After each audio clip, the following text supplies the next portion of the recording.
I feel like I'm in Hollywood. The last days I did my research about Tai Chi Chuan, Tai Chi International Organization, the history in China. Very interesting, the family roots. I think Yes. we are now in the 7th or 8th generation.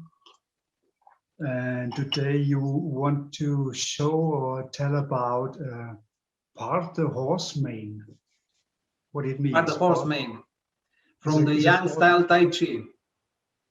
And I would like to speak also about the Tai Chi fighting spirit. Yes, okay. The Tai Chi warrior. See, if we look, as you mentioned, history, Tai Chi came from the line of warriors, you know. This technique was created and perfected to fight, eventually neutralize a bigger, stronger opponent.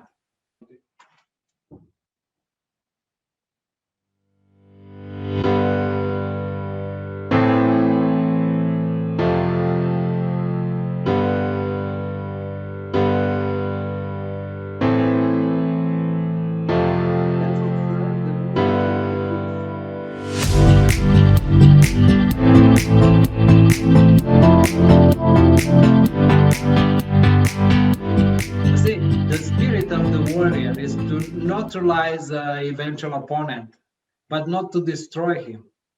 As we are stronger, we can afford to be kinder with the opponent, just to teach him a lesson.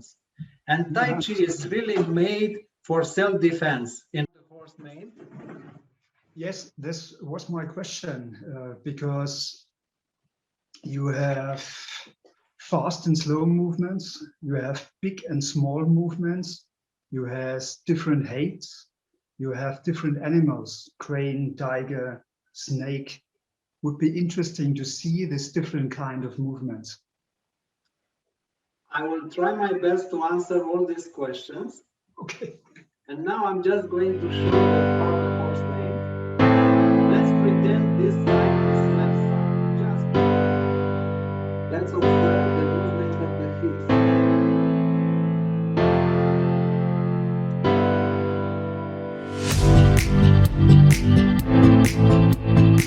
What does it do, this technique? So first, when I did the commencing movement, I enlarge the base of my base, but without transferring the weight. This is also a principle in karate, not to transfer the weight right away, because it can be vulnerable if someone is taking out the leg. And Yes. also, I focus my mind. My mind becomes clear and focused on the technique. So you see, this moment, it's a moment of finding my inner self, of getting into a meditation state. So like this, I'm very focused on the action. My mind is not lost in many directions, but my mind is focused on one direction, what I am doing now. And then here, you see, first the weight is here and I relax my hips here, I go down without bending the knees. No, that's a common mistake in the Tai Chi beginners or Tai Chi practitioners. They just do this. And I bring this because I want to create a connection with what I said before. If we want to be a warrior, Tai Chi warrior, that doesn't mean we have to be aggressive, but we have to be strong. And building the strength is this. Actually, in Tai Chi training, which is not done much in the West, that's a lot of squatting. So we'll do the squat. So we become very strong in the lower body. And then, you see, we play with the balance. Here. I liberate. Now I can come here and I liberate this hip leg. This hand, an eventual punch that comes with the speed, and we're going to talk about speed and power. It will gently brush it away. Because, why gently? If I block it hard, then I will create a reaction into opponent. but going gently and putting my weight, the opponent will eventually deviate his direction, but it will not counter. Yeah, I know this principle.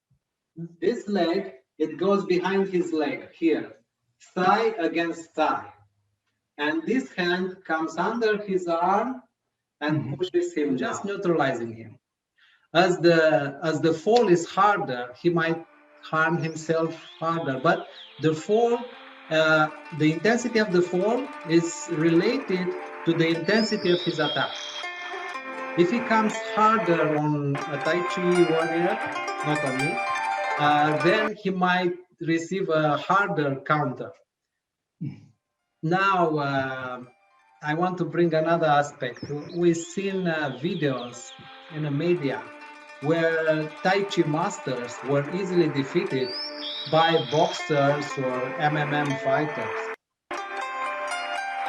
And I think here that was a misunderstanding about Tai Chi, about the whole concept of Tai Chi. That application might not be useful in fighting, in a street fight, which eventually, as we grow in personality and we become wiser, we will avoid them easily. And then, as I said, the training for fighting is different. Training for fighting involves one aspect, to be able to receive punches or kicks.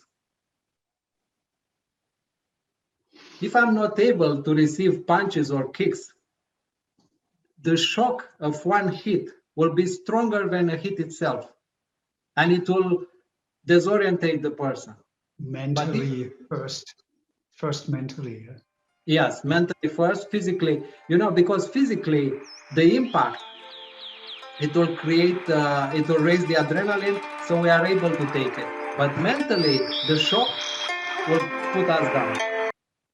If you're not used to take hits or give knockouts, you cannot fake it. It will be a great shock for the whole system, for the body and for the mind. You must practice it. Yes. So, as I said, a Tai Chi warrior should be very strong, sure of himself, and kind with the opponent. As we are. I think it's not the problem of the system, of the Tai Chi Chuan system. It's a problem of the practitioner. In my long career, I always get asked, do you think karate is better? No, I say the better man is better. The trained man is better. And he must be trained in all directions: body, mind, soul, mental stability. Of course, high physics, in strength, in speed, in endurance. And I think, if I may, Juergen, the first aspect should be strength and endurance. It's a foundation. It's a foundation also for the mind. If you not conquer your mind with strength training, how you put it towards my thoughts. Yes, how you can build a strong mind. Nowadays, I see many trainers in karate who teach talented young people who are not master of themselves. Do you understand? I understand perfectly. Yes. Themselves. Maybe they're overweighted. There are in all belong no sportsmen, but they run around and teach students. First, you have to conquer yourself.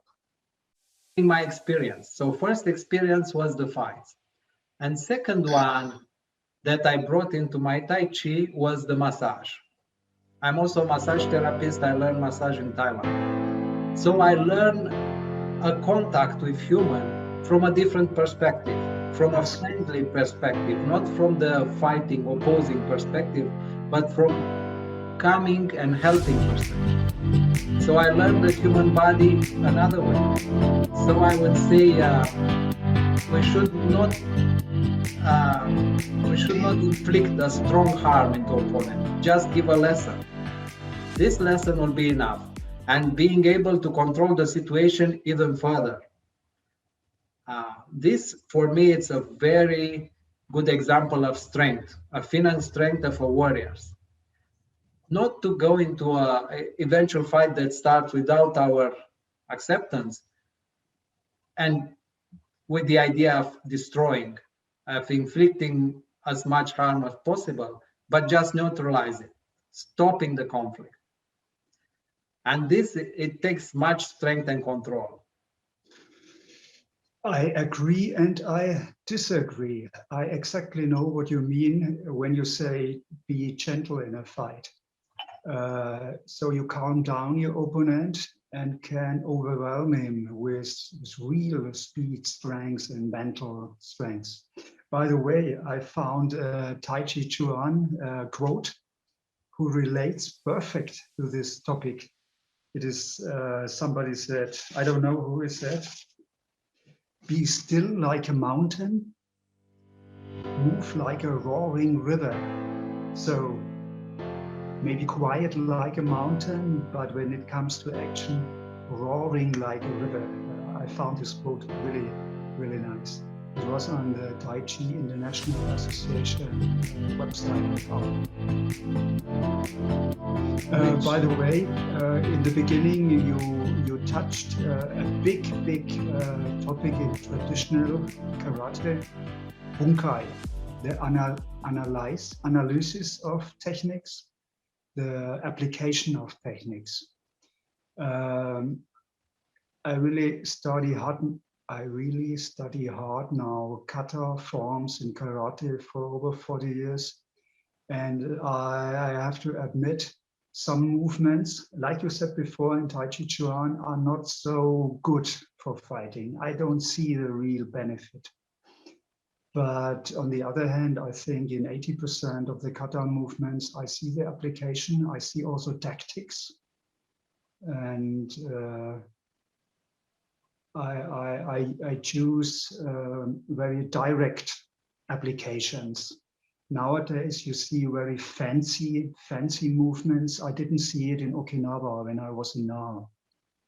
If I may, I didn't say some applications are not proper for fighting, just some demonstrations.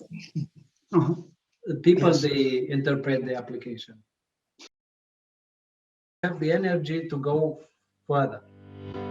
And this will bring my point. For me, the martial arts, nowadays, fighting, it's a little bit, how can I say, it's not really actual.